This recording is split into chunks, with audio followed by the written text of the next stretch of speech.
Found out my roommate was letting his friends crash here every weekend while I was away. So I changed the locks. What's up, everyone? I need to tell you about the most insane roommate situation I've ever been in.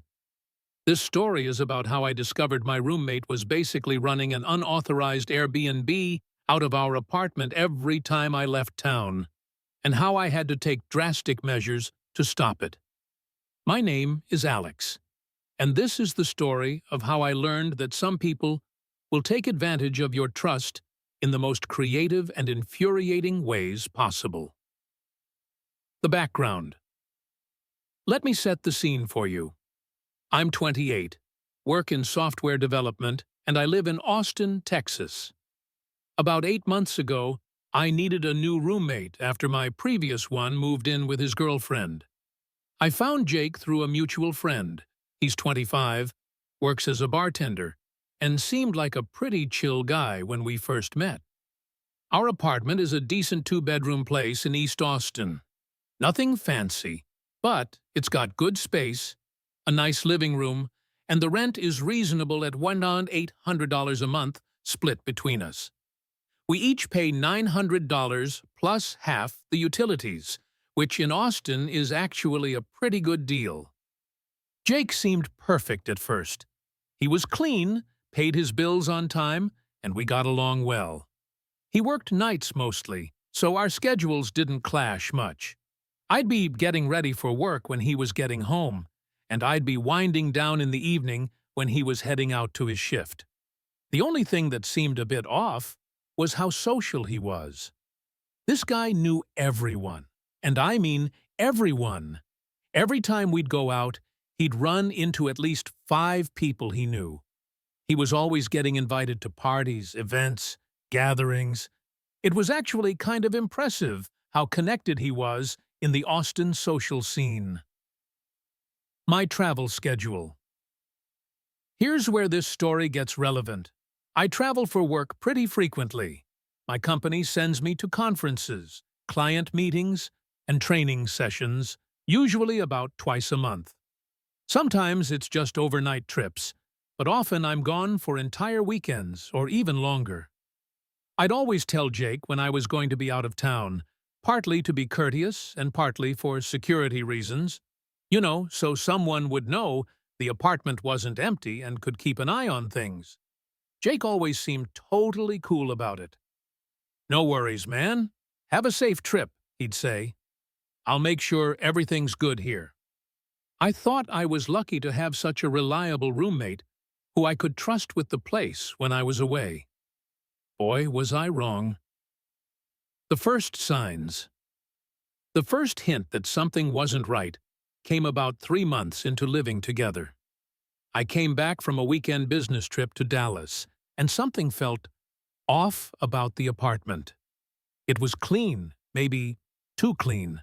Like someone had obviously done a thorough cleaning job recently. The living room furniture was arranged slightly differently than how I'd left it. There were dishes in the dishwasher that I didn't recognize. Small things that individually didn't mean much, but together made me feel like something had happened while I was gone. When I asked Jake about it, he had a perfectly reasonable explanation.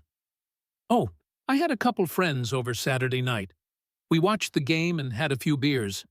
I cleaned up afterward because I didn't want to leave a mess for when you got back." That seemed considerate and normal, so I didn't think much of it. The second incident was a few weeks later. I returned from a 3-day conference in Chicago to find a pair of women's earrings on the bathroom counter and an empty bottle of wine in the recycling that definitely wasn't there when I left. Again, Jake had an explanation. "I had a date over Friday night. Sorry, she must have forgotten her earrings. I'll get them back to her." Still seemed reasonable. Jake was a single guy. It made sense that he'd bring dates over occasionally. But then I started noticing patterns. The mounting evidence over the next month, I started paying closer attention to the state of the apartment when I returned from trips. Every single time I came back from being away for more than one night, there were signs that more than just Jake had been there. extra towels in the laundry hamper, unfamiliar food containers in the fridge, different brands of beer cans in the recycling, the couch cushions arranged differently, strange cars parked in our assigned spots when I'd return, neighbors making comments about how lively things got over the weekend. When I'd ask Jake about it, he always had explanations. A friend needed to crash on the couch. He'd hosted a small dinner party. Someone had come over to watch a movie and stayed late. Individually, each explanation made sense. But I was starting to feel like every time I left town, my apartment turned into Party Central. The security camera discovery. The breaking point came when I decided to install a security camera in the living room. I told Jake it was for general apartment security, to keep an eye on things when we were both out, deter break-ins, that sort of thing. Jake seemed a little nervous about the camera, but he couldn't really object without seeming suspicious. I set up a discrete camera that would record to cloud storage and send me motion alerts. I told Jake I was going to be in San Antonio for a client meeting that upcoming weekend, Friday through Sunday. What I found when I reviewed the footage completely blew my mind. The shocking truth. Starting Friday evening, about an hour after I'd left for San Antonio, Jake began bringing people over. Not just 1 or 2 people. We're talking groups of 8 to 10 people at a time, cycling through the apartment all weekend long. The footage showed, Friday night, about 8 people came over around 9 p.m. They were drinking, playing music loudly, and generally treating the place like a party venue. Several people I'd never seen before were clearly sleeping on our couch and floor by the end of the night. Saturday, new people started showing up around noon. Some of Friday night's crew were still there, clearly having slept over. Throughout the day, more people arrived. By Saturday evening, there were at least 12 people in our living room. The party went until about 3 a.m. Sunday, even more people came by. The apartment was basically being used as a crash pad and hangout spot for Jake's entire social circle. People were eating food from our kitchen, using our shower, doing laundry, the works. But here's the most infuriating part. I could see Jake collecting money from some of these people. He was literally charging his friends to stay at our apartment. The confrontation. I was furious. I drove back from San Antonio Sunday evening, arriving around 9 p.m. When I walked in, there were still 4 people there that I'd never met, lounging on our furniture like they lived there. "Hey, Alex," Jake said, acting totally casual. "How was your trip, everyone? This is my roommate, Alex." The strangers barely acknowledged me. One guy was literally lying on our couch in his underwear watching TV. "Jake, can I talk to you in the kitchen for a minute?" I showed him screenshots from the security camera on my phone. "Want to explain what this is about?" His face went white. "Dude, I can explain. You can explain why you've been running an unauthorized hotel out of our apartment every time I leave town? It's not like that, man. These are just friends who needed places to crash." "Jake, I have footage of you taking money from people. You're literally charging them to stay here. That was just for utilities and food they used. I wasn't making a profit or anything. I don't care if you were making a profit. You're letting strangers stay in my home without my permission and charging them for it."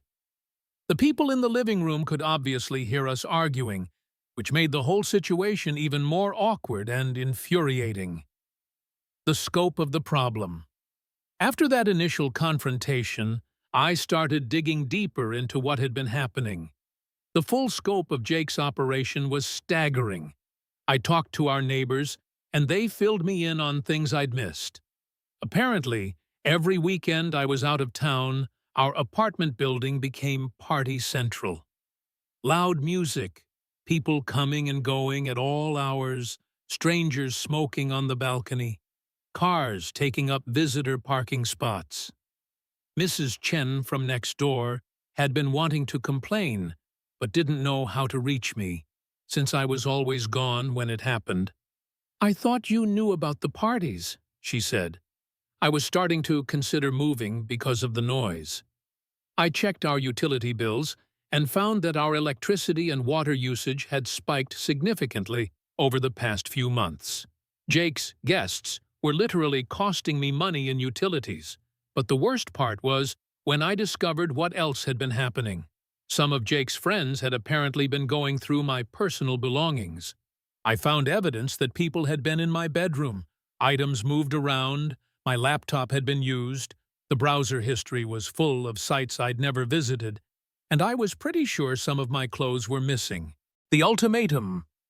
I sat Jake down for a serious conversation about boundaries and respect. "This has to stop immediately," I told him. "No more having people over when I'm not here, no more charging people to stay in our apartment, and definitely no more letting strangers go through my personal stuff." Jake got defensive. "Come on, man, don't be such a control freak. It's not like I'm throwing ragers every night. These are just friends hanging out. Friends who pay you to sleep on our couch. They were just helping with expenses. Jake, you don't get to make money off our shared living space without my permission. And you definitely don't get to let strangers rifle through my belongings. Nobody went through your stuff, dude. You're being paranoid." I showed him evidence, photos of my room before I left and after I returned, showing clearly that things had been moved around. "This is insane," he said. "You're acting like I'm running some kind of criminal operation. I'm just helping friends who need places to stay. Then they can stay at your friends' places, or get hotel rooms, or use actual Airbnb. They can't stay here anymore when I'm not around to approve it." Jake agreed, but I could tell he wasn't happy about it. He kept making comments about how I was being uptight and controlling, and how most roommates would be cool with friends crashing occasionally. The violation continues. 2 weeks later, I had another business trip planned, this time to Denver for 4 days. I made it very clear to Jake that the new rules were in effect. "No one stays over while I'm gone. Period." "Got it, man. No problem." I left for Denver on Wednesday morning, but this time, I was smarter. I'd set up additional security measures, a second camera in the hallway, and I asked Mrs. Chen next door to keep an eye on things and text me if she noticed unusual activity. By Wednesday evening, Mrs. Chen was already texting me. "Lots of people going in and out of your apartment. Music is pretty loud." I checked the security cameras remotely, and sure enough, Jake was at it again. If anything, this party was bigger than the previous ones I'd recorded. There were people I recognized from the previous footage, plus a bunch of new faces. But this time, I also caught something even more disturbing. I watched Jake give what appeared to be a tour of the apartment to several people, including showing them my bedroom. One person even went into my room and closed the door for about 20 minutes. I was livid. Not only had Jake completely ignored our agreement, but he was actively showing strangers private space. The final straw. I cut my Denver trip short and flew back Thursday evening instead of Saturday as planned. I didn't tell Jake I was coming back early. I arrived at the apartment around 10 p.m. to find the door propped open and at least 15 people inside. There was loud music playing, people drinking on our balcony, and someone had apparently spilled red wine on our white living room rug. But the absolute final straw was when I walked toward my bedroom and found the door open. A couple I'd never seen before was literally having sex in my bed. "What the hell is going on here?" I shouted. The entire party stopped. Jake came running over, looking panicked. "Alex, I thought you weren't coming back until Saturday. Get everyone out, now." "Dude, calm down. We can explain." I said, "Get everyone out of my apartment immediately, or I'm calling the police." It took 30 minutes to clear everyone out.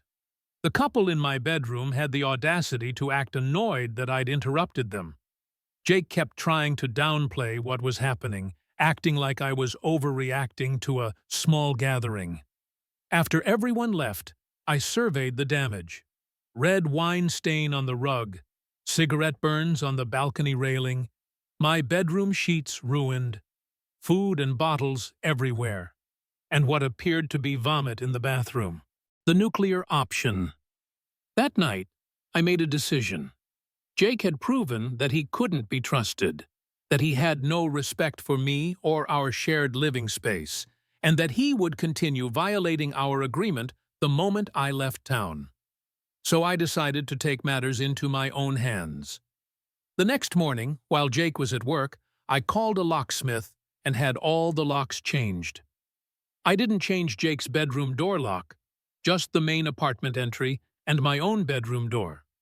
I also installed additional security measures, a doorbell camera, motion sensors, and a smart lock system that would alert me every time someone entered or left the apartment.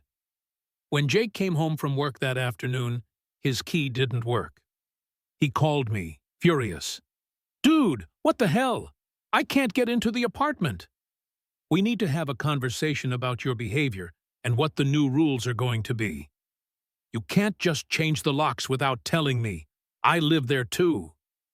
And you can't run an unauthorized hotel out of our shared space while charging people for it." But here we are. I let him into the apartment, and we sat down for what I knew would be our final roommate discussion. The new terms. I laid out the new reality for Jake. Here's how this is going to work.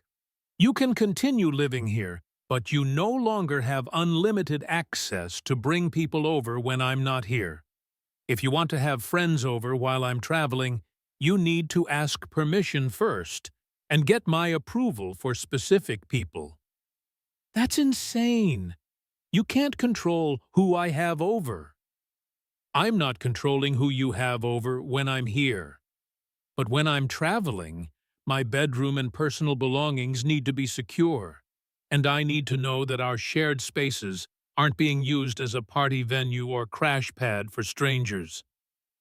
What if I don't agree to this? Then you can find somewhere else to live. I'm not going through this again. Jake was furious, but he was also stuck. Finding a new place in Austin with short notice would be expensive and difficult. He reluctantly agreed to the new arrangement. I gave him a new key, but made it clear that any violation of our agreement would result in immediate eviction proceedings. The monitoring phase. For the next month, I closely monitored what happened when I traveled. The new security system sent me alerts every time someone entered or left the apartment, and the cameras gave me full visibility into what was happening in the common areas. Jake was clearly resentful about the new restrictions, but he mostly followed the rules. He'd occasionally have one or two friends over, and he started asking permission before having people stay when I was traveling. But I could tell he was looking for ways around the system. He'd make comments about how ridiculous the cameras were and how I was treating him like a criminal for wanting to have friends over. The tension in our living situation was obvious. We barely spoke except when necessary, and the friendly roommate relationship we'd initially had was completely dead. The breaking point return. About 6 weeks after I'd changed the locks, Jake finally decided he'd had enough of the new rules. I was scheduled to be in Portland for a week-long training conference. Before I left, Jake asked if he could have a few friends over that weekend to watch football games. "How many people, and who specifically?" I asked. "Just like 4 or 5 guys. You know most of them. Mike, Danny, Trevor, maybe a couple others."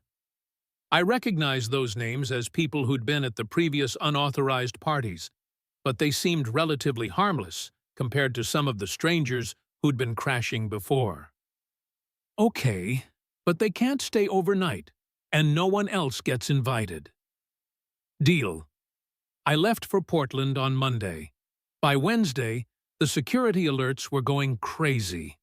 People were coming and going from the apartment constantly, far more than the 4 or 5 guys Jake had mentioned.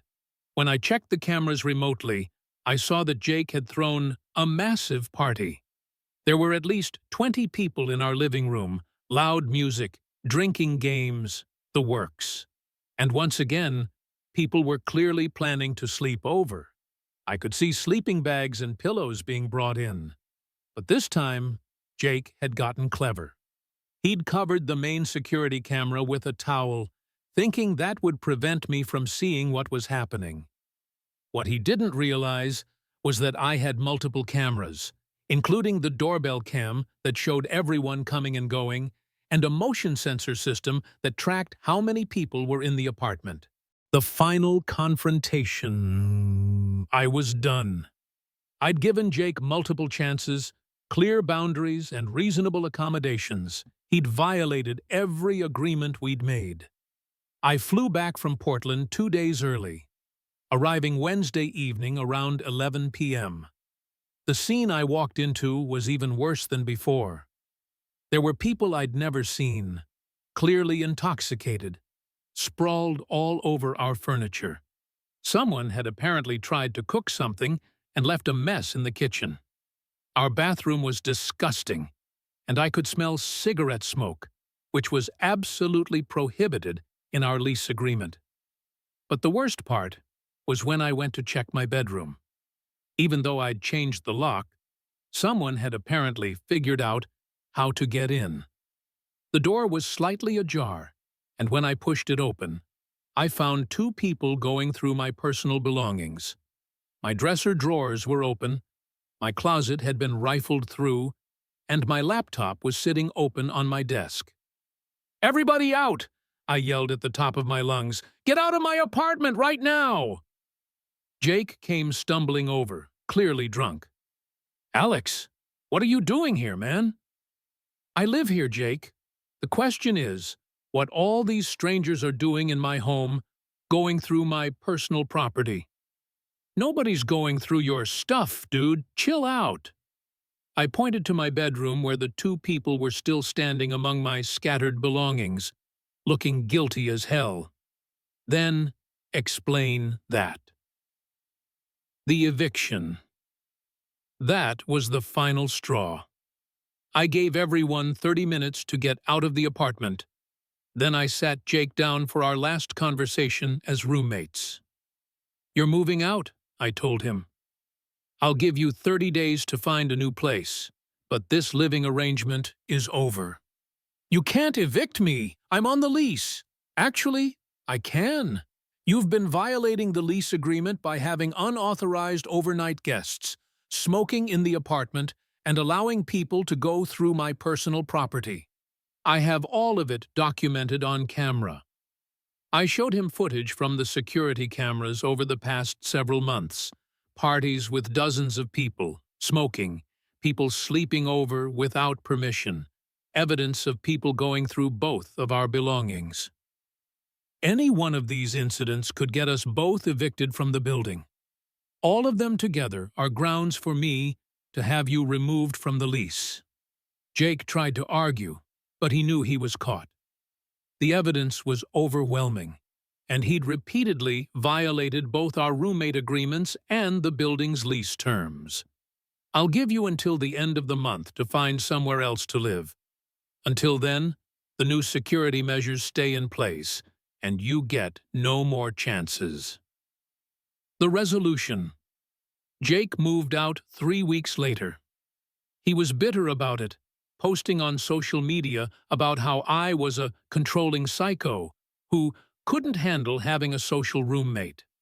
But I didn't care. The relief of having my space back, knowing that my belongings were secure, and not worrying about what chaos I'd return to after business trips was worth any social drama. I ended up living alone for a few months before finding a new roommate through a more thorough vetting process. My current roommate is a graduate student who travels even more than I do, respects boundaries, and understands that our apartment is a home, not a party venue. The aftermath. A few months after Jake moved out, I ran into one of his friends at a coffee shop. This guy had been at several of the unauthorized parties. "Hey, you're Jake's old roommate, right?" he said. "Man, that was crazy how you kicked him out." Crazy how I didn't want strangers trashing my apartment and going through my belongings. I mean, Jake told us you were cool with the parties. He said you were never there on weekends anyway, so you didn't care if we hung out. That confirmed what I'd suspected. Jake had been telling his friends that I was okay with the parties, probably to justify charging them money to crash there. "Did Jake ever ask you guys to pay to stay over?" I asked. "Oh yeah, like 20 or 30 bucks for the weekend. But it was way cheaper than getting hotel rooms, and he said it helped with rent and utilities." So Jake had definitely been profiting from turning our apartment into an unauthorized hostel. I was glad I'd documented everything, because it validated my decision to end the living arrangement. Lessons learned. This whole experience taught me several important lessons about roommate relationships and protecting yourself when you share living space. First, trust but verify. Jake seemed trustworthy at first, and our mutual friend had vouched for him. But people can be very different when they think no one is watching. The security cameras were the best investment I made during this whole ordeal. Second, clear boundaries need to be established and enforced from the beginning. I was too accommodating initially, allowing small boundary violations that escalated into major problems. If I'd been firmer about overnight guests and apartment access from the start, things might not have gotten so out of hand. Third, document everything. Having video evidence of Jake's violations was crucial when it came time to end our living arrangement. Without that documentation, it would have been his word against mine. Fourth, don't ignore red flags or make excuses for problematic behavior. I knew something was off when I kept coming home to signs that more people had been in the apartment than Jake was admitting to. I should have investigated sooner instead of giving him the benefit of the doubt. Moving forward, I'm much more careful about roommate selection now. I do thorough background checks, check references from previous roommates, and have detailed conversations about expectations and boundaries before anyone moves in. I also maintain security measures in any shared living situation. It's not about being paranoid, it's about protecting your home and belongings when you're not there to monitor things yourself.